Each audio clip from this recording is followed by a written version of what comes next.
जय श्री कृष्ण। भक्तों, जन्माष्टमी पर आप सब ने यह उपाय कर लिया तो भगवान श्री कृष्ण की सौगंध खाता हूँ कि आपके घर से गरीबी दूर भाग जाएगी। आप 10 दिनों में रातों रात धनी हो जाएंगे। मैं राधा रानी की सौगंध खाती हूँ कि इस वीडियो के अंत तक देखिए, आपका भाग बदल जाए तो मैं बताना, लेकिन वीडियो को पूरा देखना है। एक लाइक जरूर करें अगर आप भगवान कृष्ण से प्यार करते हैं, राधा रानी से प्यार करते हैं तो एक लाइक जरूर करना। जन्माष्टमी बार बार नहीं आती, साल में एक बार, 365 दिन में एक बार ही आती है, तो दिल से उपाय करें। इस उपाय को व्यमन से मत करना। कमेंट बॉक्स में लिखे राधे राधे, जय श्री कृष्ण। यह उपाय नहीं, आपकी बंद किस्मत की चाबी है और इस चाबी को आपको हासिल करना है। दोस्तों, गृहस्थ जीवन के लिए पंचांग के अनुसार इस साल भाद्रपद माह के कृष्ण पक्ष की अष्टमी तिथि की शुरुआत 15 अगस्त रात 11:49 पर होगी और 16 अगस्त की रात 9:34 पर इसका समापन होगा। ऐसे में 15 अगस्त 2025 के दिन कृष्ण जन्माष्टमी का व्रत रखा जाएगा। हर साल भाद्रपद मास के कृष्ण पक्ष की अष्टमी तिथि को श्री कृष्ण जन्माष्टमी के रूप में मनाया जाता है। द्वापर में श्री कृष्ण परशुराम पुरुषोत्तम भगवान का जन्म भाद्रपद की अष्टमी तिथि रोहिणी नक्षत्र और चंद्रमा वृषभ राशि में मध्यरात्रि में हुआ। उनके जन्म लेते ही दिशाएं स्वच्छ और प्रसन्न एवं समस्त पृथ्वी मंगलमय हो गई थी। विष्णु का अवतार श्री कृष्ण के प्रकट होते ही जेल की कोठरी में प्रकाश फैल गया। कृष्ण के प्रकट के स्वर्ग में देवताओं की धुन दुबिया अपने आप बज उठी तथा सिद्ध और चारों भगवान के मंगल गुणों की स्तुति करने लगे। दोस्तों, जन्माष्टमी व्रत का महत्व शास्त्रों में जन्माष्टमी व्रत को 1000 एकादशी व्रत के समान माना गया है। 100 बार गंगा स्नान करने का जो पुण्य मिलता है, मात्र जन्माष्टमी का व्रत करने से प्राप्त हो जाता है। जाप अनंत गुना फल देने वाला जन्माष्टमी के दिन ध्यान, जाप और रात्रि जागरण का विशेष महत्व है। इसलिए जन्माष्टमी की रात में जागरण करके भगवान के भजन कीर्तन करने चाहिए।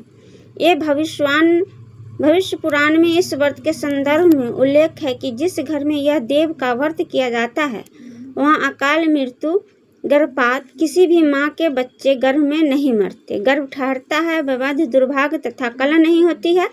जो एक बार भी इस व्रत को करता है उसे श्री कृष्ण का आशीर्वाद प्राप्त होता है। वह प्राणी संसार के सभी सुखों को भोग कर विष्णु लोक में निवास करता है।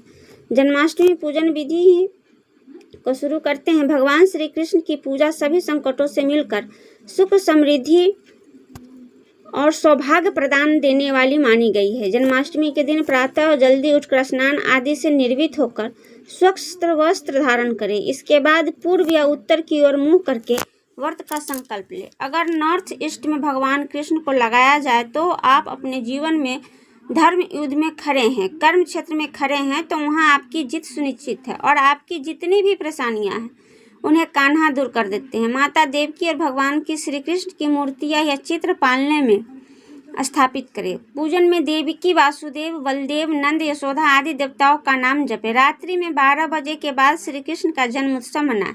दोस्तों, जन्माष्टमी पर कान्हा के पीले चंदन या फिर केसर का तिलक जरूर लगाएं। साथ ही साथ इन्हें मोर, मुकुट और बांसुरी जरूर अर्पित करें। लड्डू गोपाल से पंचामृत से अभिषेक कराकर भगवान को नए वस्त्र अर्पित करें एवं झूला झूलाए। तुलसी डालकर भगवान मिश्री और धनिया की पंजरी का भोग लगाए। तत्पश्चात आरती करके प्रसाद को वितरित करें।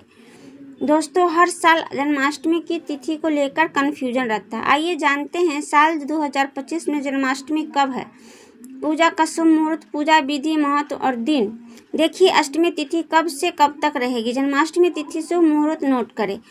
2025 में कृष्ण जन्माष्टमी 15 अगस्त को मनाई जाएगी। अष्टमी तिथि आरंभ होगी 15 अगस्त के रात्रि 11:49 पर अष्टमी तिथि समाप्त होगा।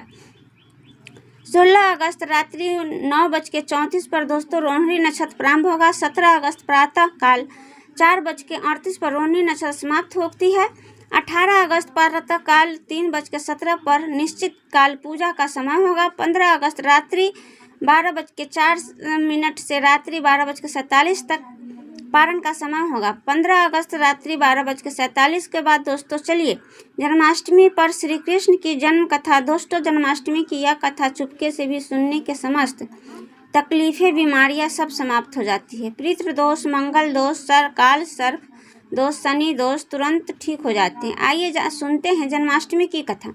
दोस्तों, पौराणिक कथाओं के अनुसार भाद्रपद माह कृष्ण पक्ष की अष्टमी तिथि को भगवान कृष्ण ने माता देवकी के 8वें संतान के रूप में जन्म लिया था। कृष्ण जी का जन्म मथुरा में कंस के कारागार में हुआ था। माता देवकी राजा कंस की बहन थी। कंस के सताप का लालच था। उसे अपने पिता राज उग्रसेन की राजगद्दी छीनकर उन्हें जेल में बंद कर दिया था और स्वयं को मथुरा का राजा घोषित कर दिया था। राजा कंस अपनी बहन देवकी से बहुत प्रेम करते थे। उन्होंने अपनी बहन का विवाह वासुदेव से कराया था, लेकिन जब वह माँ देवकी की विदा कर रहा था तभी एक आकाशवाणी हुई कि देवकी का 8वां पुत्र माँ कंस का मौत का कारण बनेगा। यह सुनकर कंस डर गया। उसने तुरंत अपनी बहन और उनके पति देव को जेल में बंद कर दिया और आसपास के सैनिकों की खड़ी पहरेदारी लगा दी। कंस अपनी मौत के डर से देवकी को वासुदेव के 7 संतानों को मार चुका था। कृष्ण की जन्म इसके बाद भाद्रपद माह के कृष्ण पक्ष की अष्टमी तिथि की रोहिणी नक्षत्र अंधेरी रात में भगवान कृष्ण देवकी के 8वें संतान के रूप में जन्म लिया। श्री कृष्ण के जन्म लेते ही कोठरी प्रकाशमय हो गया। आकाशवाणी से विष्णु भगवान जी ने कृष्ण के अवतार की देवकी की कोख में जन्म लिया।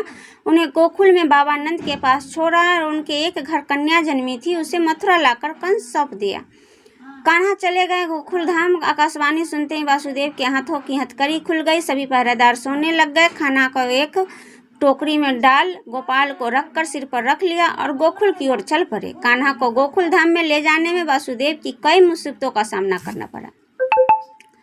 यमुना नदी कृष्ण जी के चरणों को स्पर्श करने पर के लिए उफान पर आई, लेकिन चरण स्पर्श के बाद फिर शांत हो पड़ गई। वह कान्हा के बाबा अनंत के पास छोड़ा और गोकुल की कन्याओं को लेकर वापस लौटा। जेल के अपने आप बंद हो जाने के कारण सभी पहराए आवाज सुनते ही पहरेदार उठ के कंस बंदी गृह आया। वो कन्या को देवकी और वासुदेव की 8वीं कन्या समझकर उसे मारने चला, लेकिन वह आकाश में उड़ गई और फिर से आकाश में कि कंस को मारने वाला अब दुनिया में पैदा हो चुका है। बाबा नंद और उनकी पत्नी माँ यशोदा कृष्ण जी का पालन पोषण किया।